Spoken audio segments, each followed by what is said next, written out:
In this video, you will learn how to test the compounding effects of strain hardening on a piece of cartridge brass through the use of coldworking.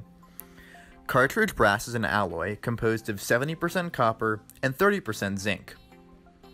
This video will also provide you with an understanding of how to differentiate and run the Rockwell and Vickers hardness tests. We will be coldworking cartridge brass samples, performing these hardness tests, and finally developing an empirical model based on the data we'll be gathering.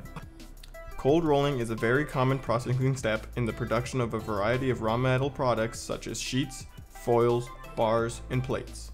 These raw products can be further refined to produce a variety of items that require high-strength materials, ranging from automotive parts to furniture.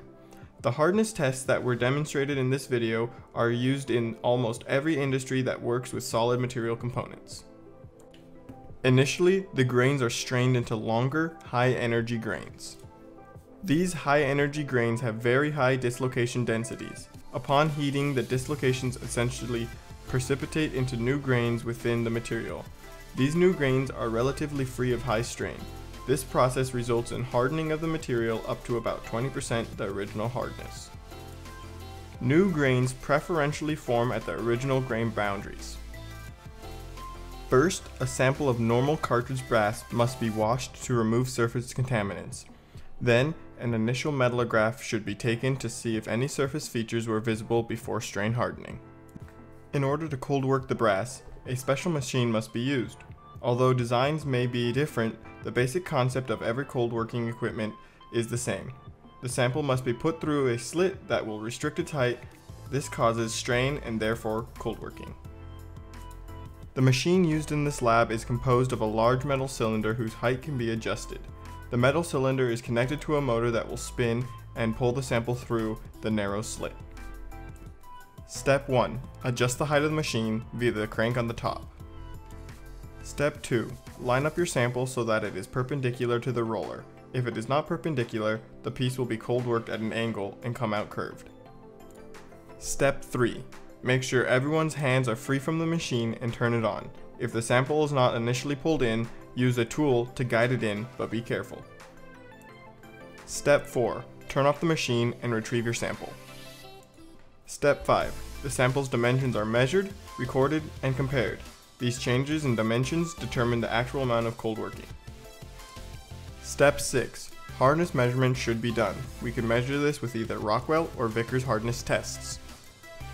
Repeat steps 1 through 6 until the hardness value stops increasing or your sample is too thin for more cold working.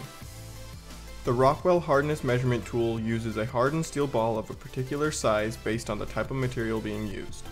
Once the sample is loaded into the stage, a minor load is applied. Then a major load is applied for a specified amount of time. Once the time has elapsed, the tool is returned to the minor load setting. The difference in height is measured by a digital or analog scale, and in most cases is set to the HR values. The Vickers hardness measurement tool employs the same concept but uses different technology. The hard indenter is usually a diamond tip that has been shaped into a pyramid.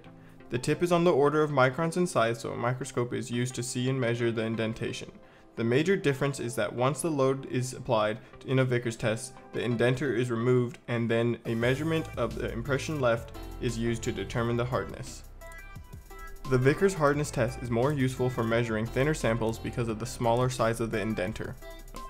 The data collected here shows exactly this trend and shows that the max hardness value saturates around 90.5 HV. This curve takes on a characteristic charging capacitor equation, where H equals A times 1 minus the exponential of negative X divided by B, where A and B are material constants. This is useful to know in an industrial setting. If a company wanted to increase the hardness and therefore the strength close to its maximum value, anything above roughly 30 to 45% cold working would be a waste. So, what happens when a sample is cold worked? The cold working is effectively squishing the grains together. This is storing a ton of energy in the form of dislocations. These dislocations lock up and resist further change, increasing the strength of the material. This increase in strength can be measured by a Rockwell or Vickers hardness test. It is typical to observe the hardness increasing rapidly at first and then seem to stop increasing despite the additional cold working.